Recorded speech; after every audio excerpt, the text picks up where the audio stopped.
Elkan Bagot kini banjir dukungan untuk bisa kembali ke timnas Indonesia menjelang laga lanjutan putaran ketiga. Nama Tirus Margono kini semakin ramai dibahas setelah terus tampil memukau bersama klubnya di Kosovo. Justin Hubner terus tampil menggoda di laga klubnya menjelang laga timnas di putaran ketiga. Alasan Kelvin Verdon yang tidak sabar untuk kembali membela timnas kini tuai sorotan positif. Nama Jordi Amat kini hangat dibahas untuk skuad tim merah putih menjelang laga timnas kontra Australia dan Bahrain. Laga timnas Indonesia U20 kontra timnas Iran U20 menjadi sorotan. Coach Indra Safri sempat beri kabar begini, simak informasi selengkapnya sebagai berikut.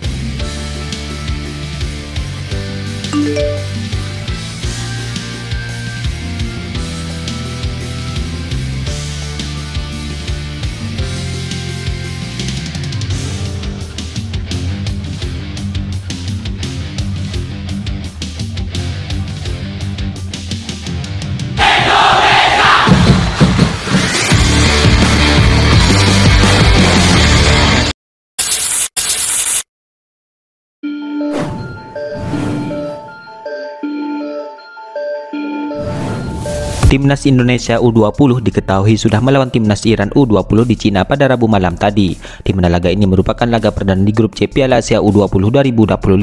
Namun menariknya menjelang duel, Coach Indra Safri pun memberikan sebuah kabar baik, di mana kabar baik tersebut terkait persiapan tim asuhannya. Indra Safri menegaskan bahwa semua persiapan berjalan lancar tanpa kendala, di mana ia mengaku sudah mematangkan strategi yang akan dipakai melawan timnas Iran U20 tadinya. Hal tersebut membuat Coach Indra Safri percaya diri bahwa timnas Indonesia U20 bisa mencuri poin dari sang lawan. Alhamdulillah saat persiapan terakhir kita menjelang pertandingan pertama melawan Iran berjalan dengan baik. Kita sudah mematangkan game plan dan optimis untuk meraih poin di laga tersebut, kata Indra Safri. Ya, lebih lanjut kondisi semua pemain timnas Indonesia U20 dipastikan siap tempur di sana, di mana hal itu diungkapkan oleh pemain timnas Indonesia U20 yaitu Muhammad Ragil. Alhamdulillah persiapan terakhir berjalan lancar dan baik. Semua pemain dalam kondisi baik dan siap buat pertandingan menghadapi Iran, kata Muhammad Ragil sebelum laga.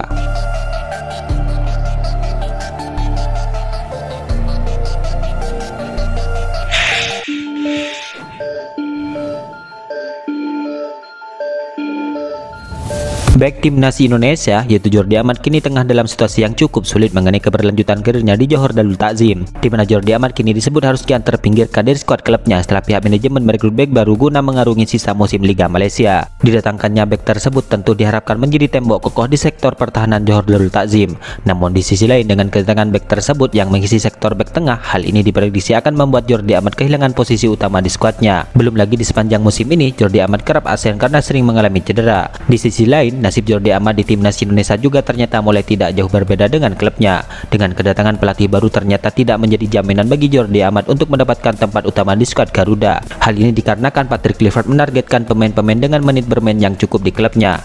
Melansir dari Transfermarkt, Jordi Amat yang telah bermain sebanyak 18 kali untuk timnas Indonesia kini posisinya juga rawan tergeser saat ini di skuad Garuda, di mana kedatangan beberapa nama baru seperti Master Girls dan Kevin Dix membuat Jordi Amat diprediksi akan tersingkirkan dari skuad timnas Indonesia ke depannya. Lebih lanjut lagi, rencana PSSI dengan memproses Jairul Dewal guna memperkuat sektor tengah dan pertahanan timnas Indonesia juga berpeluang menggeser sosok Jordi Amat. Belum lagi usia Jordi Amat yang akan mencapai 33 tahun di tahun 2025 ini juga dinilai akan menjadi faktor tidak dipanggilnya oleh Patrick Clifford. Dalam hal ini tentu harapannya semoga saja Jordi Amat bisa kembali tampil maksimal bersama klubnya, sehingga hal itu bisa menjadi modal bagus nantinya untuk kembali mendapatkan kepercayaan dari skuad tim merah putih.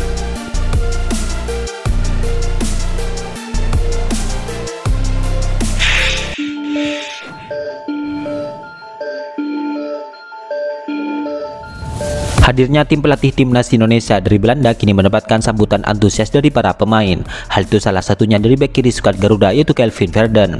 Ya, Kelvin Verdon selalu menjadi starter dalam 6 laga termasuk kemenangan 2-0 atas Arab Saudi. Dengan kaki kiri yang kuat, ia dikenal dengan umpan akurat dan tendangan yang keras. Kini Kelvin Verdon memuji sederet ex bintang timnas Belanda yang kini menangani skuad Garuda menjelang laga lanjutan putaran ketiga. Salah satunya adalah keberadaan Alex Pastoor yang disebut banyak pihak akan menjadi otak dari strategi tim merah putih. Patrick Clifford adalah legenda dan Pastoor sangat kuat secara taktik. Jadi aku sangat menantikan periode internasional ini, kata Kelvin Verdon. Aku masih mengenal Denny Lazzat saat dia masih menjadi asisten pelatih, tambah Kelvin Verdon.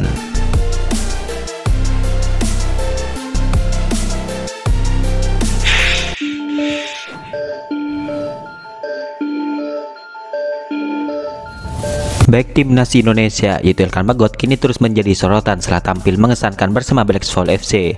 Terbaru tepat pada Rabu dini hari kemarin, sosok Elkan Bagot kini kembali menunjukkan performa yang solid dalam membela klubnya, di mana ia terus membuat banyak penggemar sepak bola tanah air penasaran akan masa depannya di timnas Indonesia. Ya, diketahui Elkan Bagot memang kini bermain di Liga 3 Inggris, namun kini penampilannya terus semakin konsisten. Setelah bermain penuh selama 90 menit, ia pun kemudian kembali mendapatkan pujian dari berbagai kalangan termasuk pelatihnya di Black Soul FC. Dalam hal ini, Elkan Bagot pun kini berpotensi kembali memperkuat timnas Indonesia di era Patrick Kluivert, di mana Kluivert yang baru menjabat sebagai pelatih tim Merah Putih kini sepertinya melirik Elkan Bagot sebagai salah satu kandidat utama untuk memperkuat lini belakang tim Merah Putih. Ya, diketahui dalam laga melawan Rotherham, Elkan Bagot berhasil menjaga pertahanannya dengan baik meskipun laga berakhir dengan skor kacamata. Akurasi umpan yang mencapai 82,9% menunjukkan betapa efektifnya ia dalam memainkan bola. Di pertandingan tersebut pun Elkan Bagot mencatatkan 35 passing yang sukses, di mana hal ini menjadikannya sebagai salah satu pemain kunci di lini belakang. Dengan performa seperti ini, tidak heran jika ia dinobatkan sebagai pemain terbaik di laga itu. Meskipun sempat tidak dipanggil ke timnas Indonesia di era Coach Sintayong, tentu kembalinya Elkan Bagot ke skuad Garuda kini menjadi topik hangat. Dengan performa yang terus meningkat, kini Elkan Bagot menjadi salah satu bek yang layak dipertimbangkan untuk memperkuat skuad Garuda. Dengan penampilannya yang menonjol, tentu Elkan Bagot bisa menjadi pilihan utama Patrick Kluivert. Dukungan pun dari penggemar dan media sosial juga semakin menguatkan posisi Elkan Bagot di skuad tim Merah Putih.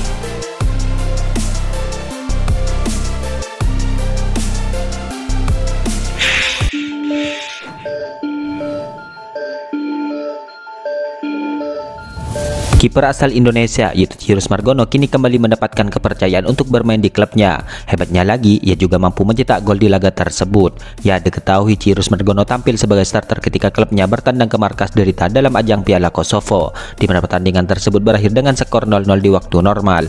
Laga itu pun kemudian dilanjutkan di babak adu penalti. Namun mengejutkannya, Cyrus Margono ternyata maju sebagai eksekutor tendangan penalti. Hal ini memang kurang lazim bagi pemain yang berposisi sebagai kiper. Akan tetapi kiper asal Indonesia tersebut penuh dengan kepercayaan diri, di mana ia pun berhasil melakukan eksekusi tersebut dengan sempurna dan menjadi gol. Setelah Cyrus Margono mencetak gol di babak adu penalti, klubnya pun unggul 3-2. Namun sayangnya mereka tidak bisa memanfaatkan kesempatan tersebut, di mana eksekutor penalti kelima klubnya gagal melakukan tugasnya. Kemudian eksekutor keenam pun juga tidak bisa menjebol gawang sang lawan. Alhasil Cafe Dukak kini kalah dengan skor 4-5 atas sang lawan di babak adu penalti. Dalam hal ini terlepas dari itu, Cyrus Margono tentu perlu diapresiasi karena mendapatkan kepercayaan di klubnya. Jika terus berlangsung, bukan tidak mungkin ia akan bisa dipanggil ke timnas Indonesia di era Patrick Kluivert, sebab performa Cyrus Margono kini semakin menjanjikan bagi masa depannya dan juga skuad tim Merah Putih bila diberi kesempatan.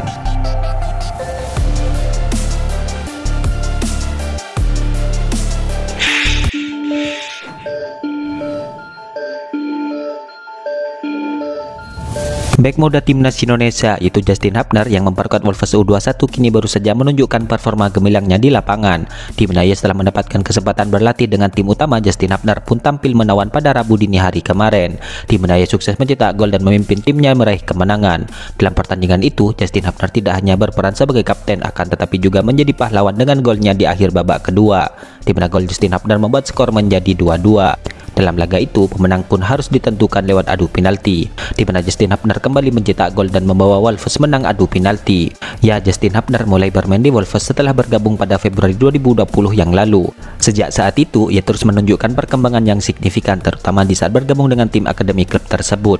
Ya, Justin Hubner adalah contoh nyata dari pemain muda yang berpotensi besar. Dengan tampil gemilang di tim U21 dan mendapatkan pengalaman berharga dari latihan bersama tim utama, tentu masa depannya di dunia sepak bola tampak sangat menjanjikan. Golnya di masa injury time pun menjadi bukti nyata dari kemampuannya. Wolves U21 pun berterima kasih atas kontribusi besar dari sang kapten muda ini. Dengan dukungan yang tepat dan kesempatan bermain yang lebih banyak, tentu Justin Hubner bisa menjadi bintang baru di tim Wolves. Tim dan penggemar tentu menantikan perkembangan selanjutnya dari pemain yang satu ini. Itulah ulasan terkini hangat dan menarik seputar tim Merah Putih yang dapat kami sajikan hari ini. Jangan lupa dukung terus tim Merah Putih di channel ini dan salam olahraga.